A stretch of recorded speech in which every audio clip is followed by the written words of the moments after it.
Good morning and happy Winning Wednesday to each and every one of you. Welcome back to another car conversation.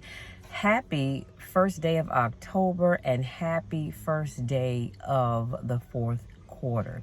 Now, I don't have time to unpack it today, but Friday I'll be talking more about how to end your year on a strong note because, like I said, games are won and lost in the fourth quarter. It's all about what you do and how you do it, and you want to do it in such a way that you are effective. Okay, so Monday's video, I told you all that I had a new journal that went live on Amazon, but I couldn't think of the name of it.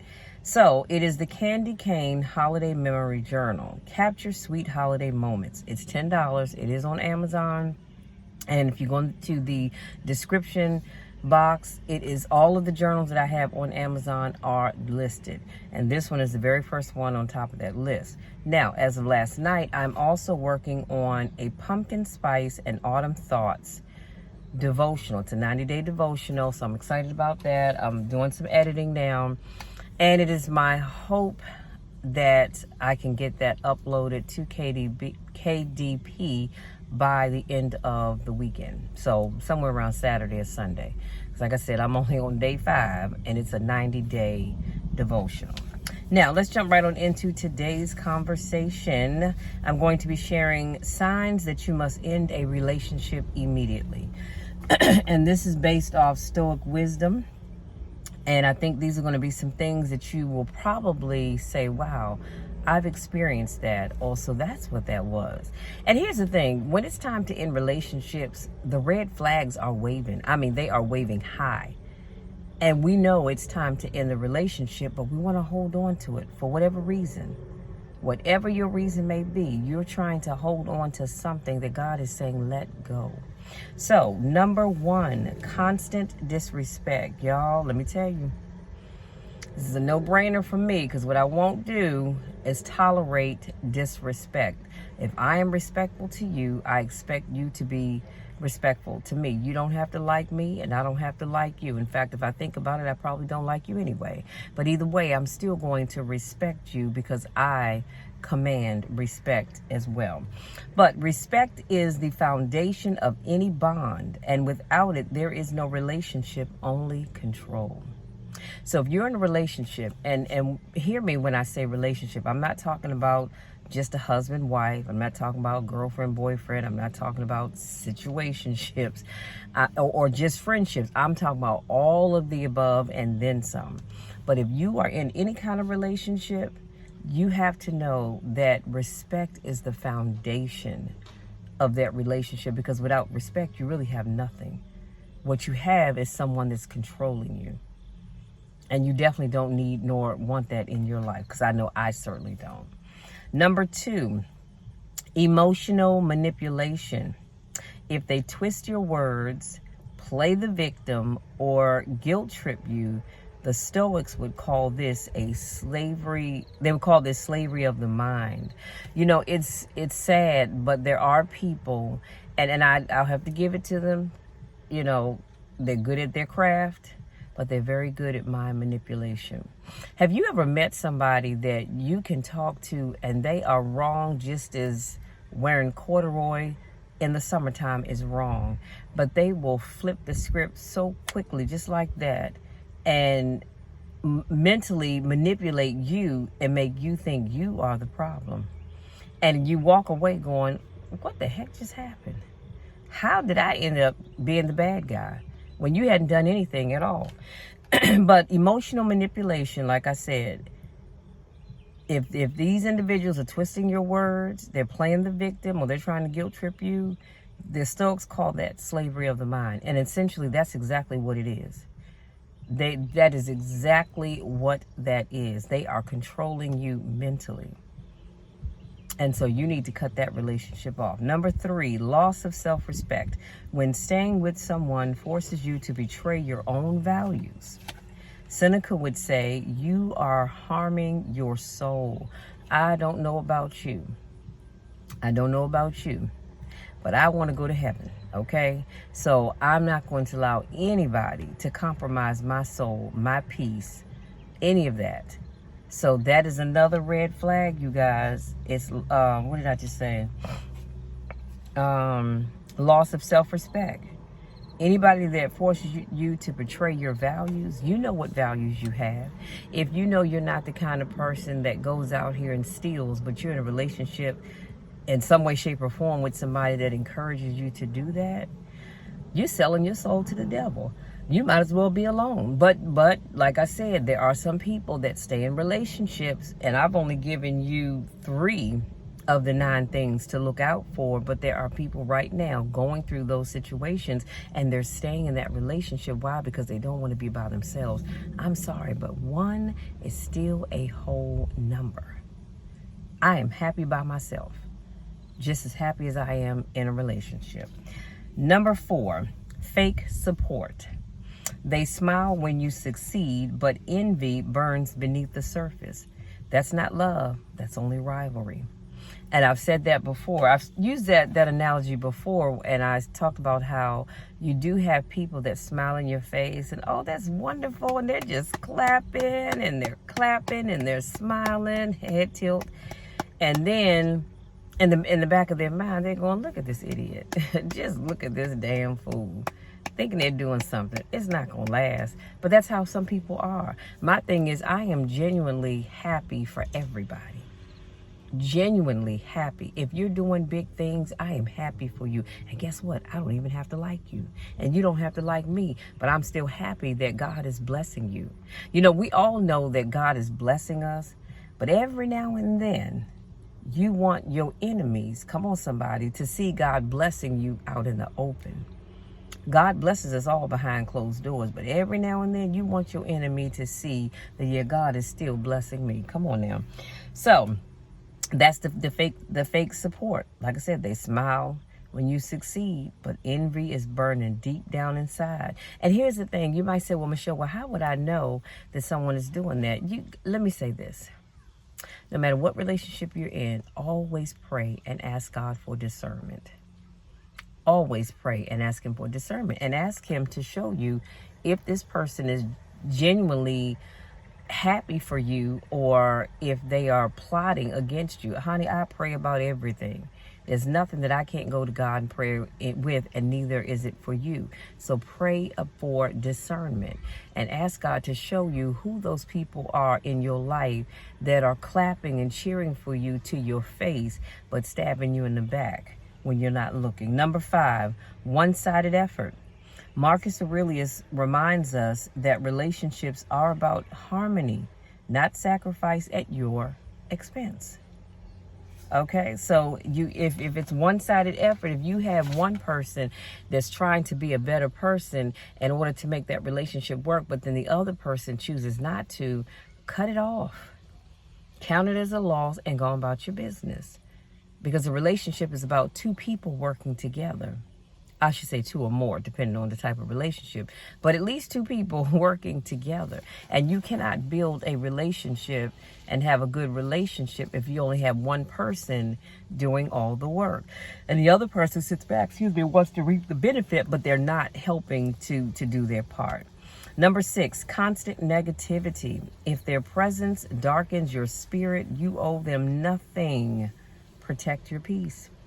I'm going to say that again because I like that.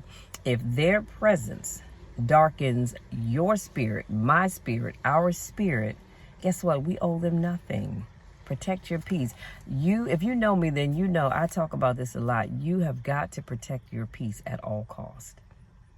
You just have to. And anytime somebody threatens your peace, that's an automatic dismissal. You can love them from a distance, but they just can't be a part of your inner circle or even right outside that circle to be close to you. Keep them at arm's length because they mean you no good. And here's the thing. If a person really loves you and cares about you and wants to build a relationship with you, they're not going to do anything to disturb your peace anyway. But let me just unpack this first part really quickly. If their presence darkens your spirit, have you ever met somebody and every time they come around, their presence it's like a black cloud or a dark veil just comes over you, and it's like, oh my God, this person just brings my energy down every time I see them.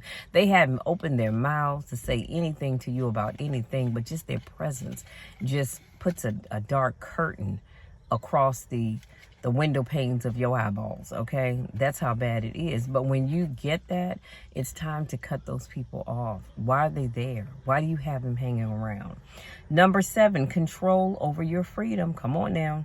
I've been trying to get here all morning. The Stoics knew freedom of thought and choice must never be surrendered for approval. Y'all, let me say this, because too often, men probably experience this, but I can only speak on a female's perspective. We oftentimes will get into relationships, and we all in love, and we cheese, and every time they come around, your smile is so wide it wraps around your neck almost, because that's how excited this person makes you, and that's wonderful. But if that person starts to tell you know what, you can't have this person, and that person as a friend, all because they don't like those individuals. They don't know them, but they don't like those individuals. And 9 times out of 10, it's probably because those people are the ones that keep you grounded. Those people are the ones that's going to tell you the truth and say, listen, you need to get rid of this man because he means you no good. Those people in your life, they don't want those kind of friends around, because they're going to tell you, what you really need to be doing. But when you are, hold on, wait a minute. Oh, when you have someone that's trying to control your freedom, that's a problem. Because again, you're not in a relationship. You're not even in a situationship. That's a form of bondage. Do you understand what I'm saying? And that person cannot have your best interest at heart if they don't want folks around that are going to guide you in the right direction. They want everybody gone. So they are now the ones in control of your every move. And it happens all the time. It really does. So you've got to be careful about people trying to control your freedom. Your freedom says, hey, you can be friends with whoever you choose. Your significant other doesn't have to like that person. And that's all right. Because guess what? They're my friend, not your friend. Just like they're going to have friends that you don't probably care for either. Not a problem. Just don't bring them around me, because I'm not feeling them like that. But always be mindful of anybody that chooses to try to control your freedom in how you think and you act and you move. That's not a good sign. That's a huge red flag. Number 8, betrayal of trust. Trust broken once may be forgiven. Trust broken repeatedly destroys the soul. We see this all the time, don't we? In relationships where one person cheats and the other person says, I forgive you, and they take you back and everything is going good. Some time goes by, they get out there again, because they didn't got a taste of that free range, whatever it is you want to call it, and you give it some time. They're doing good, but then they fall off again. Well, as we see here, trust broken once, it may, I didn't say it will, but it may be forgiven. But trust broken repeatedly destroys the soul. Do you know that every time you let somebody betray your trust, it tears your soul down? I mean, we put on these masks and we say, oh, I'm all right. Ain't no big deal. I'm good. It's their loss, not mine. But deep down inside, that is tearing away. It's eating away at you. And this is why you have, I believe, so many bitter men and women, because they've been hurt over and over and over again, and they're tired.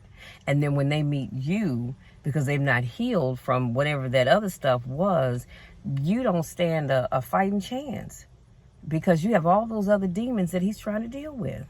That's a whole other topic, y'all. Let me move on. Number 9, last but not least, blocking your growth. If they fear your progress and chain your potential, they are not your partner, they are your prison. Come on, somebody.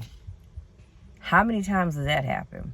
I told you all before the story of my coworker whose wife was starting a business, and he said, okay, that's fine, but you can't store your product in the basement because that's my man cave. She said, okay, not a problem. So she did what she had to do, got her business off the ground. It was going great. And he came to work and was like, y'all, I got a new car. We were like, yeah, what'd you get?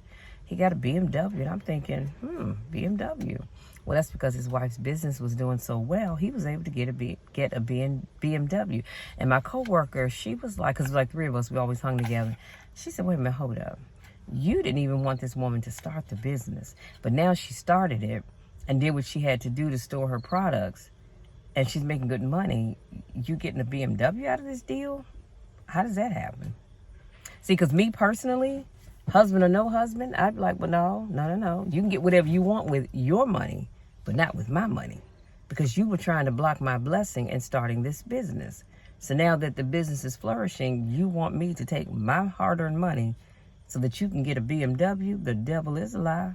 The devil is a lie. We're not doing that. We are not doing that, and I wouldn't feel bad about it. And then I think I've shared before, too, when Donnie Simpson was still on the radio, and he had a show on, this woman called in. She talked about how God had spoken to her and told her that now was the time for her to start her business. And she talked to her husband, because that's what husbands and wives do. And he told her, no, now's not a good time. So she let it go. God came back maybe a year later, spoke to her again and said, listen, now's the time. She brought it up to her husband. No, now's not the time. We got to do this. We have to do that. We got to do the other. She said, listen, God has spoken to me. This is the second time I'm going to start my business. He told her, he said, that's fine. Start your business. But you've got to decide, do you want the business or do you want this marriage? Because if you go forward with the business, the marriage is over. She said, that's fine. It's been real. Girlfriend went and filed her divorce papers, got her divorce, started her business, honey. Her business took off. It was awesome. She had I want to say she was in the Dallas-Fort Worth area, but she had a kiosk at an airport. Business got so great, she was able to open up kiosks at other airports. I don't know if it was all in the same state or what, but she opened up, other airports and was doing great. So my thing is, see, instead of her husband being her peace and standing with her and encouraging her, he decided to tear her down and say, it's either the business or it's me. And she said, listen, God spoke to me. It wasn't a, I want to do this kind of thing, but God spoke to her and said, now was the time. So she was willing to get rid of that marriage to start that business that God told her to start. And guess what? He has probably already sent her another husband. See, because people like that husband of hers, that goes back to point number 4. Well, no, it goes back to number 2 with the emotional manipulation. He was manipulating her to get what he wanted, which was for her not to start that business. I believe that he knew that business was going to be successful, and he didn't want her to start it because he didn't want her to be successful. How foolish is that?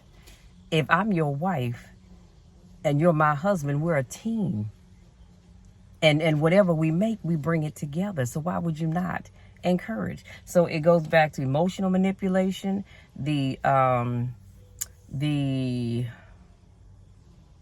I guess we could say the fake support. It's one-sided effort. It's controlling over your freedom. Come on now. The financial freedom that she was getting from starting that business. So like I said, the red flags are always there. We've got to make sure we're paying attention. And when you get when your attention catches that red flag that's waving, that's when you've got to say, okay, you know what? Let me stop. Let me regroup. And go to God in prayer and say, Lord, what is it that I need to do? That's when that's the time for you to do that, because it's time to say, okay, this is not working out. I can't do this, because you're going to let this person manipulate you and block your financial freedom. Come on now. And financial freedom doesn't mean she doesn't want to be, or he doesn't want to be in that relationship. They just want to make sure that you all are comfortable. Do you understand what I'm saying? That you're both comfortable. But if you're blocking her from doing that, then, you're going to just stay mediocre wherever they were. Y'all, let me move on. Here's your takeaway. The Stoics taught us, if a relationship costs you your peace, self-respect, and freedom, it costs too much. Let me say that one more time, because somebody in the back of the room didn't hear me. The Stoics taught, if a relationship costs you peace, self-respect, and freedom, It costs too much. You and I, we can't afford that. I can't afford for you to take away my peace. I can't afford for you to take away my self-respect and my freedom. No, I'm not giving those things up. It costs too much. Walking away is not weakness, it's wisdom. That's the other point I've been trying to get to. Walking away is not being weak. It is called wisdom. And you've got to know when to let that individual go. It's as simple as that. And I know some women will say, well, Michelle, what if I can't find another man? Okay. And if you don't, so what? One is still a whole number. You wait until God sends you the person that he would have for you. Because 9 times out of 10, you should have been with that person anyway. If we're going to be real about it, you probably should not have been with that person. But we got to stop holding on to people, places, and things because we think we won't get anything else. Just like God gave you whatever that thing was, he'll give you somebody else or something else. But when those red flags get to when those red flags get to waving, and for some of you, those flags are waving right here in your face, and you still pretend like you don't see it. Why? Why? I mean, really, examine yourself and ask yourself why.